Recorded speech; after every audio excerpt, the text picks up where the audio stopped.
cruelty and still survived. Then he spoke. Slow and firm. Like a vow carved in wood. Here, no one gets to make you do anything you do not want to do. Not anymore. The towering woman stared at him, eyes still filled with confusion. But for the first time, the firelight reflected something other than fear. There was the faintest flicker of hope. Mayela slept deeply until noon the next day. When Caleb returned to the cabin after tending the livestock, he heard a soft sound inside, not the noise of panic, but the steady rhythm of someone tidying up.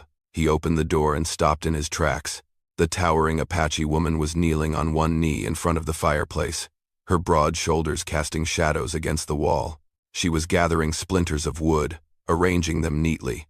One of Caleb's old shirts hung on her frame, looking almost comical, buttons pulled slightly across her chest, the sleeves only reaching halfway down her strong forearms. Caleb cleared his throat to signal his return. Mayela flinched slightly, but she no longer shrank back like the night before. She simply turned and looked at him with calmer eyes, a kind of quiet, rarely found in those who have survived so much. "I wanted to do something," she said, her voice still hoarse but steadier now. Caleb nodded. "You do not have to do anything." Mayela bent down and picked up an old skillet. "But I want to." Her presence in the small cabin seemed to shift the air. It no longer felt empty. It felt lived in, warm.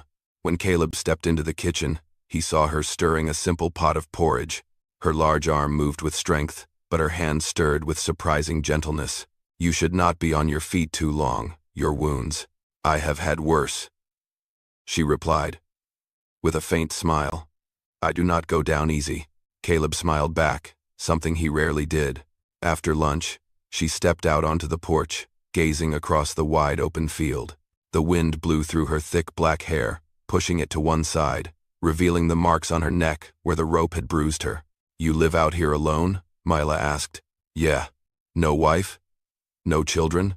Caleb shook his head, offering no explanation.